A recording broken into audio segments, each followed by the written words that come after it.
it does give a boost to Palestinians. The sense that the international community is beginning to move away from Israel, that is true. That it is more supportive of Palestinian national rights, as these recognitions show. But it all has the sense of too little, too late. Many European countries are finally recognizing the state of Palestine. But after decades of silence and complicity, is it too little, too late? And given their role in shaping today's reality, what does recognition by France, the UK, and others really mean? Can it make any difference? You're listening to In the Newsroom, and I'm Ezgi Topar. In this podcast, we have conversations with colleagues and experts that go beyond the headlines. In this episode, we're looking at the recent wave of European countries that have begun recognizing the state of Palestine. But they are arriving decades late to a conversation much of the world settled long ago. To understand things better, we're breaking down some of the questions you might have about Palestinian recognition. When did this all start?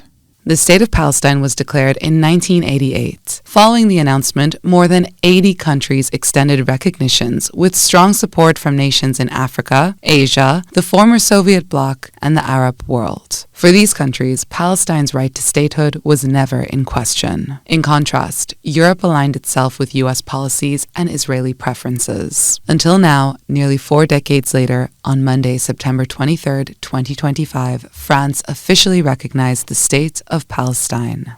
We must do everything within our power to preserve the very possibility of a two-state solution. Israel and Palestine living side by side in peace and security.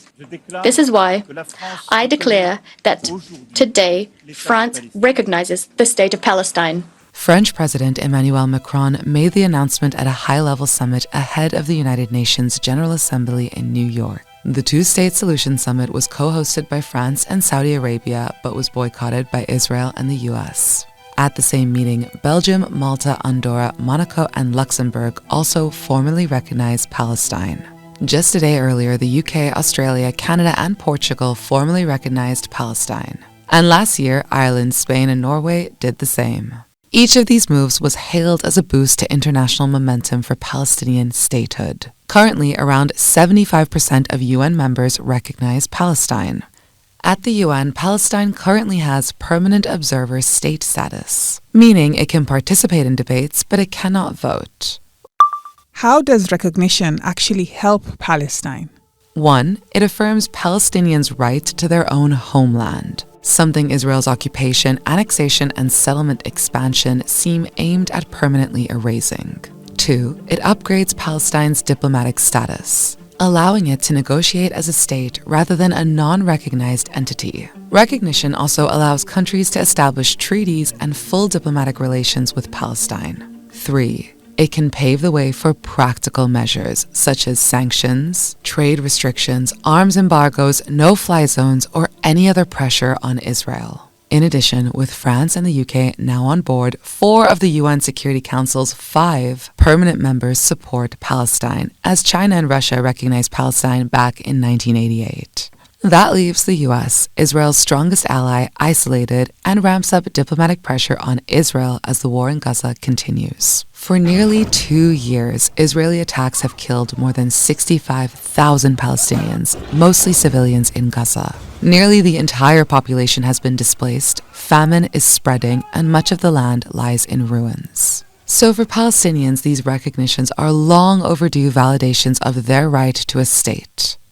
What are critics of these recognitions saying? Critics argue that if recognition is not paired with concrete actions, it is largely symbolic. Chris Doyle, a Middle East commentator and the director of the Council of Arab-British Understanding, speaks on this during an interview with TRT World. It would matter far more if there was also, in tandem, serious actions like sanctions, disinvestment, the isolation of Israel, to indicate the utter outrage of an international community that should now be seeing Israel as a rogue state, a state that has felt free to bomb 7 countries over the last 12 months, 5 capitals of those countries, and that it has to draw a line. These powers have to say enough is enough. And other critics say perhaps it is just a tool for European countries to appease growing outrage from their citizens over Israel's war on Gaza. In her latest piece titled "France Should Have Recognized Palestinian Statehood Years Ago," French journalist Rokhaya Diallo slams the recognition as long overdue. She says France's credibility is weakened by ongoing military and economic ties to Israel. Specifically, she criticizes France for not sanctioning Israel, a contrast in EU actions taken against countries like Russia. Similarly, in journalist Justin Salhani's latest piece for Al Jazeera, he asks, is recognizing Palestine a way to save face for Western leaders? How is the UK's recognition of Palestine different from other Western countries? The UK's recognition carries extra weight. Unlike other countries, the UK made recognition conditional on Israel taking concrete steps, like agreeing to a ceasefire, allowing humanitarian aid into Gaza, and halting annexations in the occupied West Bank. So today, to revive the hope of peace and a two-state solution, I state clearly, as Prime Minister of this great country, that the United Kingdom formally recognises the State of Palestine. Back in July, UK Prime Minister Keir Starmer said that if Israel didn't agree to these conditions, the UK would recognise Palestine as a state. But by tying recognition to Israeli action, critics say the UK uses Palestinian statehood as leverage to pressure Israel rather than recognising Palestine on its own merits. Karen Scott, a law professor at the University of Canterbury, points this out in her latest piece for The Conversation, titled "Why UK Recognition of a Palestinian State Should Not Be Conditional on Israel's Actions." She says the UK's rhetoric sets a concerning precedent, and recognition of states should be based on their own right to self-determination, not the policies of a third country. Palestine already meets most criteria for statehood according to international law. They have a permanent population, territory, government, and capacity for international relations. So she argues that the UK should have recognized Palestine unconditionally, while continuing to pressure Israel diplomatically and through sanctions to comply with international law. And the double standard of sanctions is hard to ignore. In his speech, Starmer announced that further sanctions will be taken against figures in Hamas, but did not apply the same for Israeli officials. He even said the UK's recognition means Hamas can have no role in Palestine's government. Because it means Hamas can have no future, no role in government, no role in security.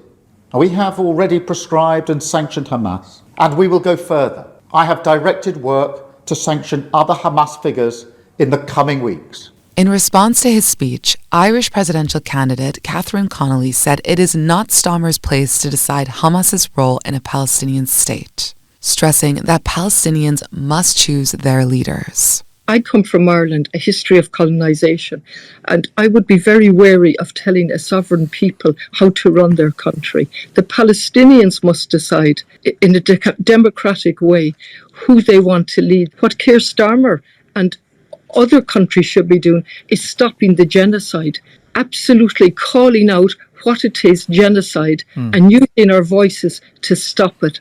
But Starmer's words are even more striking given the UK's historical roots in the Israel-Palestine conflict. In an op-ed for TRT World, Emeritus Oxford professor Aviz Shalem slammed the UK's move as pathetically little and a century late. He traces today's crisis back to the Balfour Declaration of 1917, when Britain expressed support for a Jewish homeland in Palestine while suppressing Palestinian rights. At the time, Palestinians made up 90% of the population. But Britain blocked elections, supported Zionist settlements, and reduced Palestinians to, quote, non-Jewish communities. This laid the groundwork for displacement and conflict that continues today. And since then, British governments have largely backed Israel, giving cover to ongoing annexation and settlement expansion. After these announcements, what was the reaction at the UN General Assembly?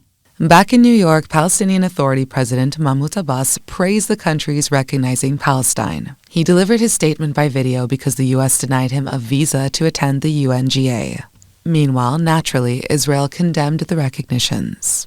Prime Minister Benjamin Netanyahu even reiterated that a Palestinian state will not be established west of the Jordan River. יש לי מסר ברור I have a clear message for those leaders who recognize a Palestinian state after the horrific massacre on October 7. You are giving a huge reward to terrorism. And I have another message for you. It will not happen. And in his address to the UN, Trump not only relentlessly mocked the organization, blasting it for failing to bring peace, he also called the recognition a reward to Hamas and urged the group to release hostages to reach peace. Now, as if to encourage continued conflict, some of this body is seeking to unilaterally recognize a Palestinian state. The rewards would be too great for Hamas terrorists for their atrocities. But UN Security General Antonio Guterres rejected both Israeli and US claims. What is the alternative? A one-state scenario where Palestinians are denied basic rights, expelled from their homes and their land, forced to live under perpetual occupation, discrimination and subjugation? How is this possible in the 21st century? How is it acceptable? This is neither peace nor justice. It will only increase the growing isolation of Israel on the global stage. And let's be clear, statehood for the Palestinians is a right, not a reward. Netanyahu also tried another angle to oppose the recognitions. According to media reports, he wrote a letter to Macron accusing France of failing to address the rise in anti-Semitism in the country. The Israeli leader argued that recognizing a Palestinian state would pour fuel on this anti-Semitic fire, implying a direct link between French support for Palestine and threats to Jewish communities. But France condemned these remarks as abhorrent. The sentiment was echoed by our commentator earlier, Chris Doyle, who called Israel's claims that this will only ignite violence against Israelis as utter nonsense. It's utter nonsense. In fact, it is the absence of a political solution to this conflict. It is the absence of rights for Palestinians, statehood for those who think that is the way forward, that you have two states lying side by side. That is what is endangering Israel. It is the belief that you can settle all of this through naked force, that your only answer to all of this is to try to bomb and starve a civilian population. How have Palestinians responded to this news?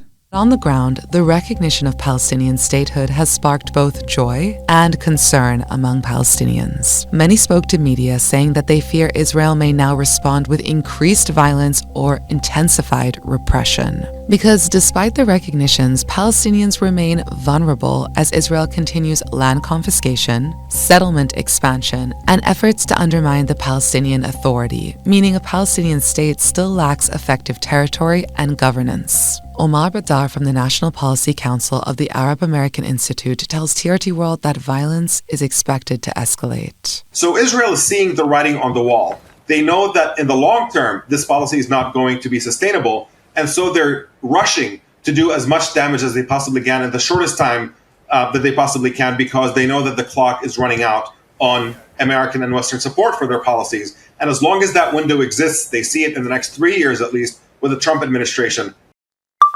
So where does this leave us? Europe's recent recognition of Palestine is historic, but it is also complicated. They have finally acknowledged what Palestinians have been demanding for decades: the right to their own sovereign state. And in doing so, they have sent a strong symbolic message to the world that Israel cannot ignore the reality of Palestinian statehood forever. Yet, symbolism alone cannot end occupation, halt settlement expansion, or stop the humanitarian catastrophe in Gaza. So critics are right to question the timing and motivation behind these recognitions, because recognitions must be part of a broader strategy, not an endpoint. Even if symbolic now, it all contributes to long-term delegitimization of occupation in the eyes of international law and public opinion. Thanks for tuning in. Until next time, I'm Ezgi Topar, and this was In the Newsroom, a special analysis. This was a TRT podcast production. This episode for In the Newsroom was produced by me, Ezgi Topar, and was edited by Nasrullah Yilmaz. Executive producer, Nasra Omar Buhwana. Our production team also includes Khalid Selim, Mujtaba Shamil Ölmaz, and Afsal Ahmed. Thanks for listening.